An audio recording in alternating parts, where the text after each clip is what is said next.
Eliah Abdelmessih's final day started the same as every other. He would be waiting at the door. When we opened, he would be the first person in the store. He'd order breakfast. Welcome to Mcdonald's. Can I take your order, please? Will Cordova was the manager of the Mcdonald's restaurant in Kew, a few minutes' drive from Eliah's home. This is an actor reading Cordova's statement to the police. His breakfast consisted of a sausage and egg McMuffin, a hash brown and black tea. The breakfast order is the same every day. He does not have anything else. He will always look at the menu board but still orders the same breakfast. He's always on his own when he comes into the store. He's a large and overweight man. I know he's Egyptian. I can't really say too much about him other than his dress sense is not real crash. CCTV footage from the McDonald's restaurant shows Eliah arriving just before 6 a.m. and leaving in his old big blue Ford Fairlane at 6:24 a.m. His routine was like clockwork, and Cordova told police that Eliah would always, without fail, come back a few hours later for another feed. He would be at the store by, say, 10:25 a.m, just prior to the change of menu. He would come in and order his regular meal at that time, a McChicken burger, large fries, and either a Coke or his black tea. But on Sunday, September the 18th in 2005, Eliah didn't come back. I'm Richard Baker, and this is episode 2 of The Confession.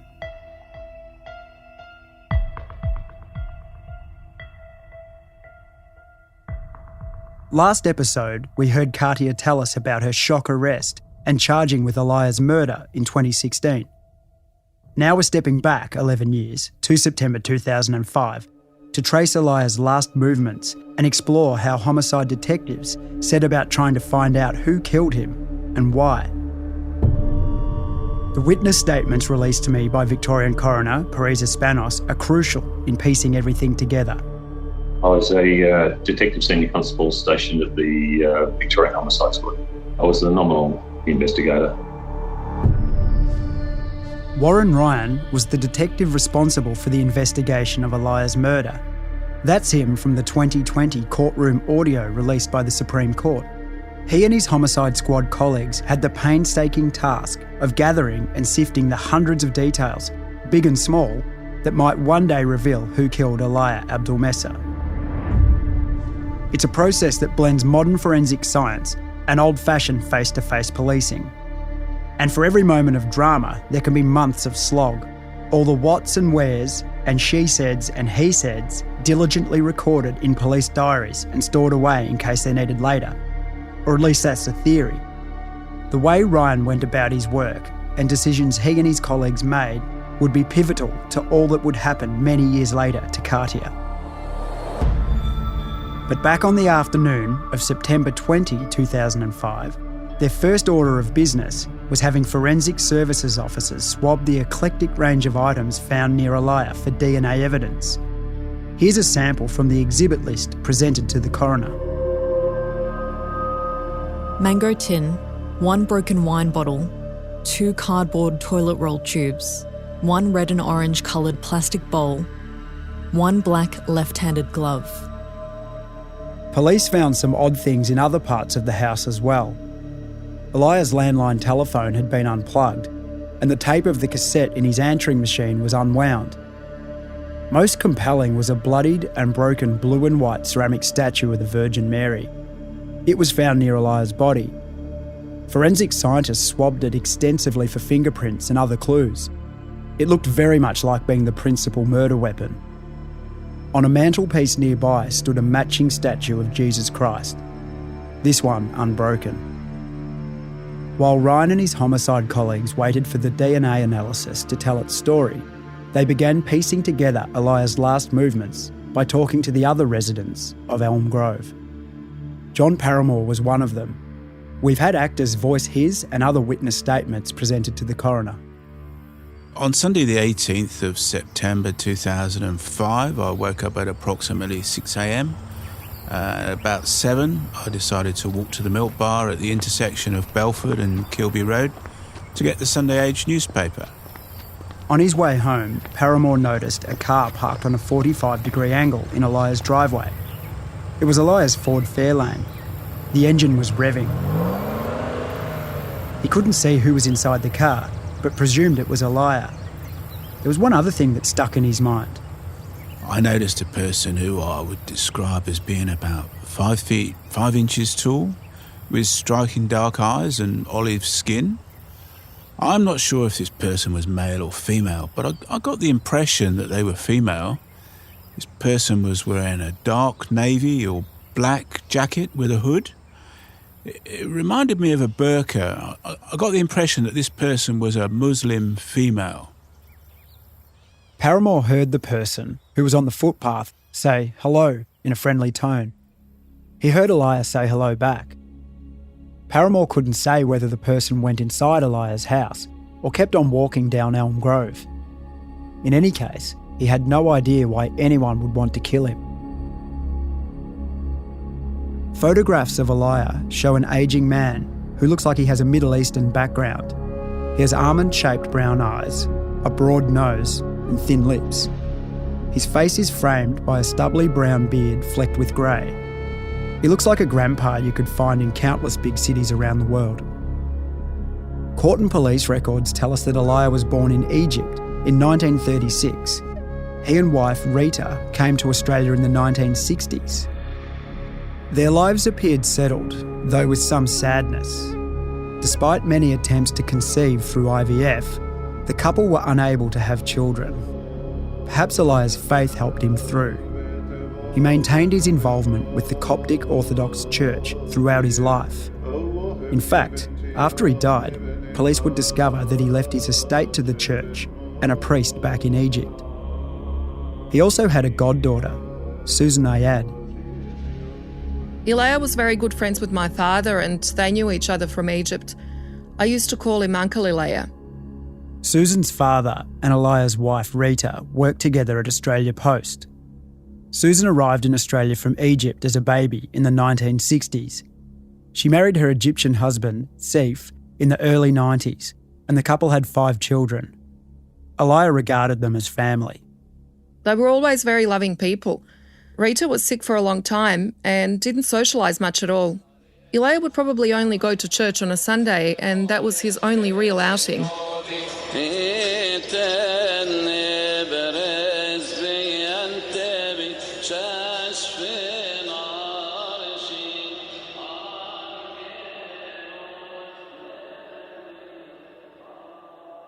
Eliah was also close to Seif, but neither he nor Susan were anywhere near Eliah's house on the morning of his death.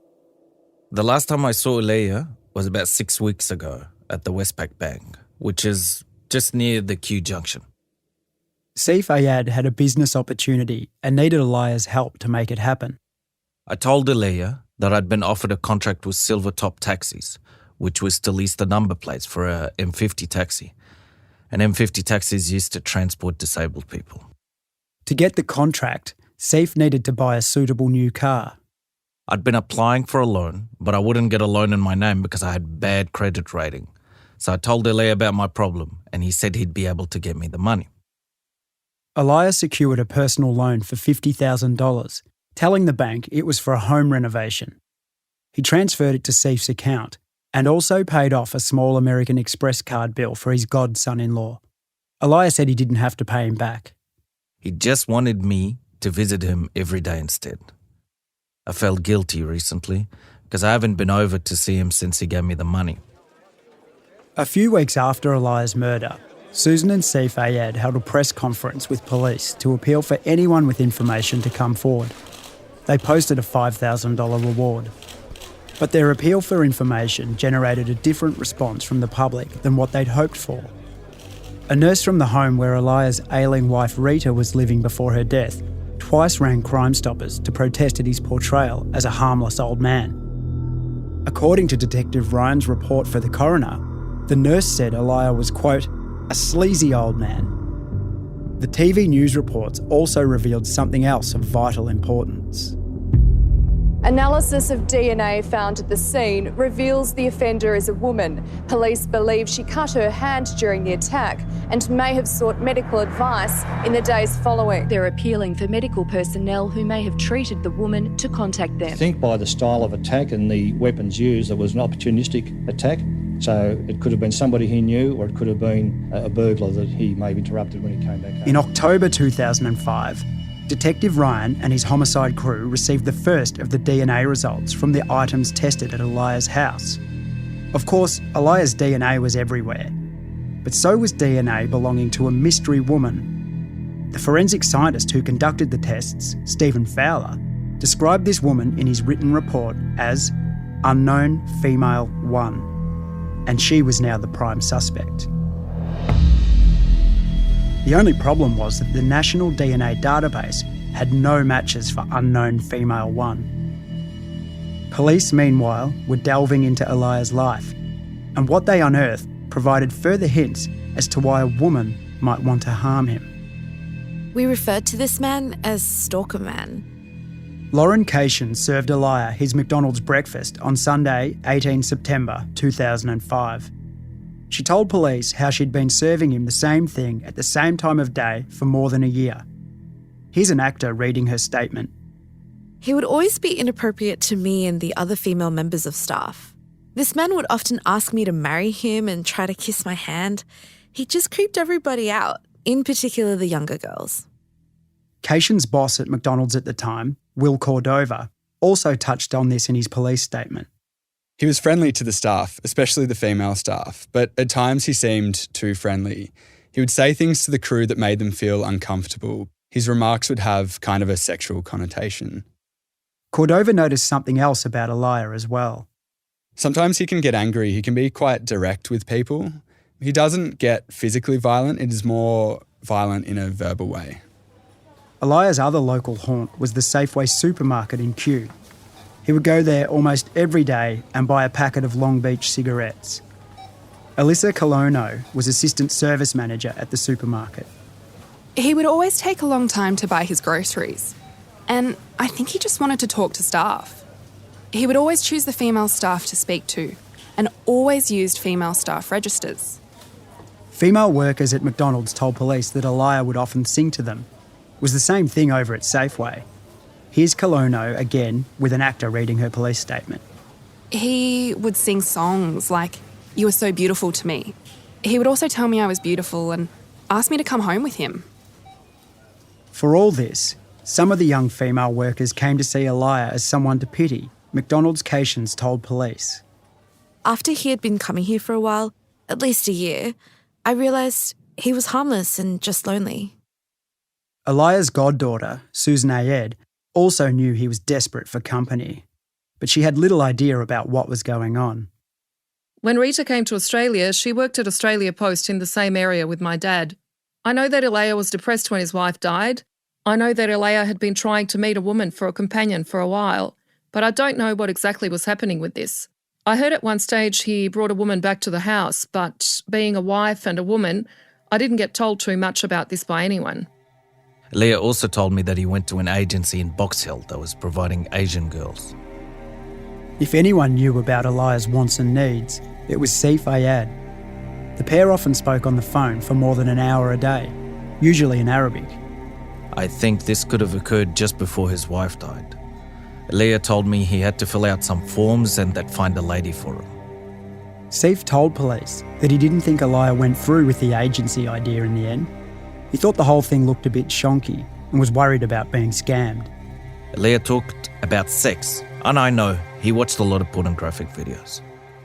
Eliah's neighbour, William Taylor, had also noticed the collection of porn. He told police he'd seen an array of videos in Eliah's shed. Asked by police if he could think of any reason why anyone would want to harm Eliah, Taylor said he couldn't. But there was one strange thing. This incident occurred in April or May this year and involved me going to his house during the day and seeing a woman there. This woman was very friendly and I got the impression that she was a prostitute. The woman appeared to be on drugs and she was very happy and chatty. Eliah introduced her simply as a friend. Sif Ayad again.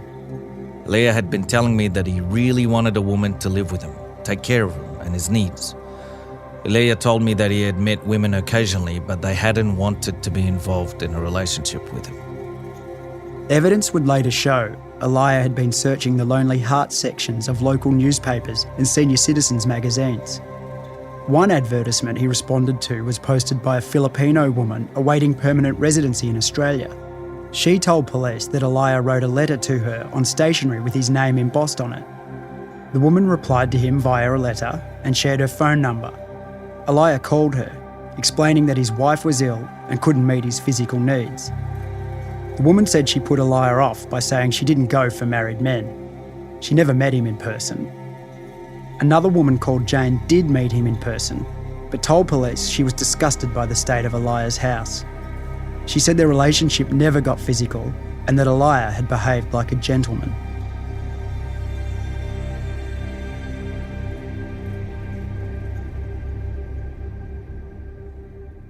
The DNA at the scene was the primary focus of our investigation. So yes, we were extremely interested in the donor of unknown female 1. That's the lead detective investigating Eliah's murder, Warren Ryan, speaking before the Victorian Supreme Court in 2020. The focus on DNA didn't mean Ryan and his team discarded more traditional methods of investigation.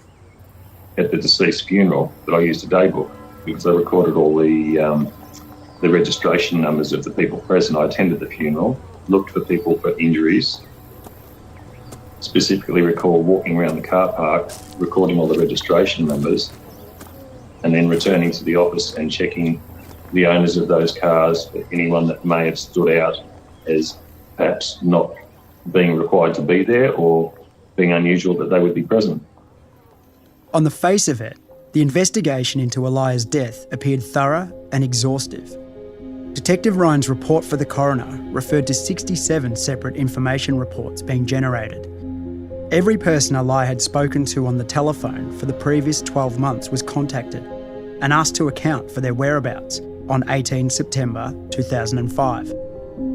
Police took DNA samples from 18 women known or thought to have been in contact with Eliah. How they went about this is really interesting. Some women were asked straight up to give voluntary samples, but others, including sex workers, who police had been told may have spent time with Eliah, were given cigarettes by the police. Remnants of these cigarettes were covertly collected and sent off for testing. This method was even used on his goddaughter, Susan Ayad, before she and her husband, who were in debt to Eliah, could be ruled out as suspects. But to no avail. Months and then years passed with no leads of note. Not even the offer of a $100,000 reward by police and a guarantee of indemnity from prosecution generated any information of value.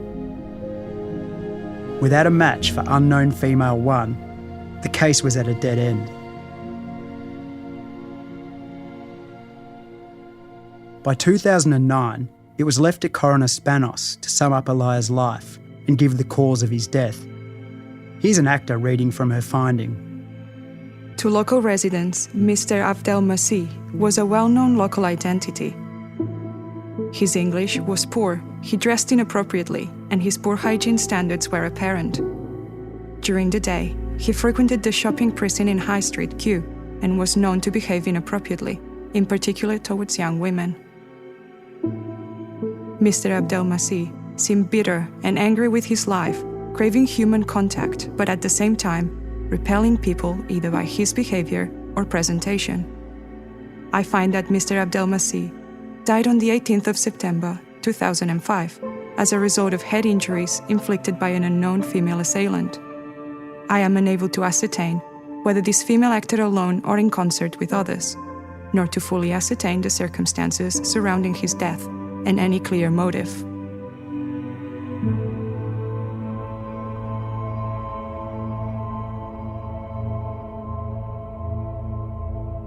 And then, by pure chance, everything changed. In 2016, 11 years after Eliah's murder, police in Adelaide pulled over a driver behind the wheel of an unregistered car. Because that's a criminal offence, albeit a relatively minor one, police took a DNA swab from the driver. The sample was compared against the National DNA Database. Bingo.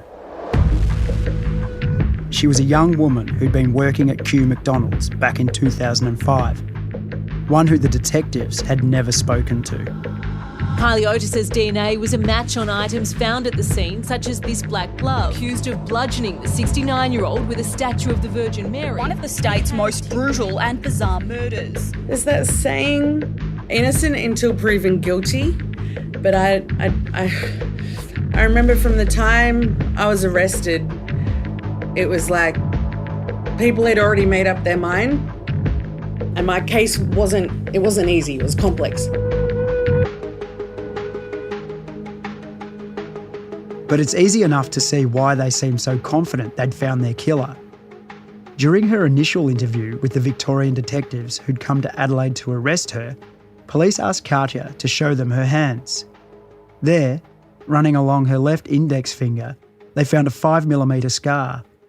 It was the same size and in the same place as the tear on the black Thinsulate brand woolen glove found next to Eliah's body. Paliotis's DNA was a match on items found at the scene, such as this black glove. Paliotis's DNA was a match to a black glove found at the scene. Katya couldn't say what had caused the scar. The best she could come up with was telling police, "I think if it was a significant one, I'd probably remember." Katya, who had refused the offer of a lawyer, then issued a challenge to the detectives sitting opposite her. She asked them if they had any proof that it was her glove, if they had her DNA. Of course they did. But before we all appoint ourselves de facto jurors, let's return for a moment to the notion of doubt. Not everyday doubt. Will it rain? Why hasn't she replied to my text message? I'm talking about the sort of doubt that can put people behind bars for decades or set them free. Beyond reasonable doubt is the standard that the state has to prove to punish someone for a crime. And it's meant to be a stringent standard. Professor Jeremy Gans teaches criminal law at the Melbourne Law School, which is part of the University of Melbourne. It's a tougher standard than the standard you use if you're suing someone for doing some dodgy plumbing in your house or a car accident or something like that. In those cases, it's just what's the most likely thing that happened. Was the plumber bad or was there nothing wrong with the plumbing? But in criminal cases, it's not what's the most likely, it's is there any reasonable doubt that the person could be innocent, and if they are, the jury has to acquit. As compelling as DNA evidence is, it turns out Katya's case is punctured with doubts. But whether those doubts go beyond what a court would consider reasonable is another question, and one that I, and I hope you, will be thinking about for a long time. I'd love to have asked Katya why she answered the police questions in the way she did. It's not an exaggeration to say that her decisions to keep her arrest a secret from her family and to talk to the police without a lawyer present were disastrous to her and her case. But her lawyers advised her strongly against talking to me about this and some other important details that we'll come to later on.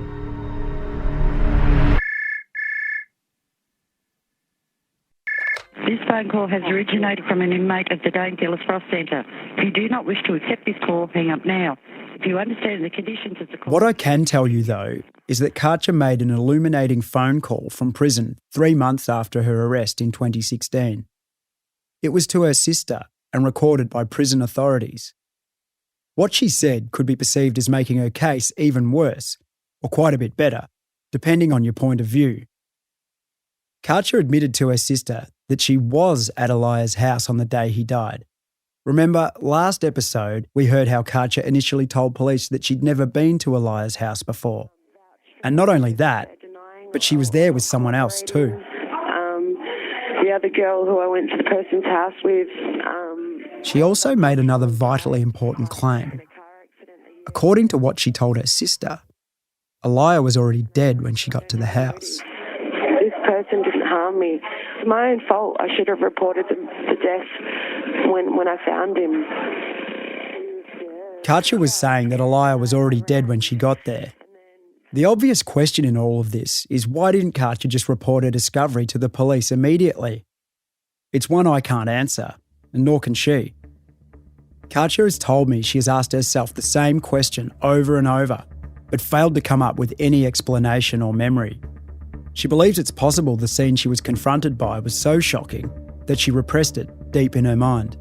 I've got assessed by a psychologist here, and there's a possibility I might have post-trauma amnesia. Like, I can't, even if I did do it, I can't remember. That might be a possibility, but I still don't think I did it. I think, I would remember. And also, I reckon if I was to do such a thing to such a person, I would have a reason, And I don't. I don't have a motive. Yeah, I was scared and I ran. Next time on The Confession. Sue was funny when she would ask for money. She would make up all sorts of stories, like her mother had died and she needed money for flowers. And what would happen then? That's when he wanted me to go into his room and do that dirty thing. I'm being stitched up with everything. Yeah, I'm screwed. The Confession is written and presented by me, Richard Baker. Our story consultant and co-writer is Kate Cole-Adams. Julia Carr-Katzel is our producer and editor. Director of podcasting is David McMillan. Tom McKendrick is head of audio. Michael Batchelard is The Age's investigations editor. Sound design and mix by Kyle Hopkins. Technical assistance from Cormac Lally. Check out The Age and Sydney Morning Herald website for bonus material and for more of Australia's best investigative journalism.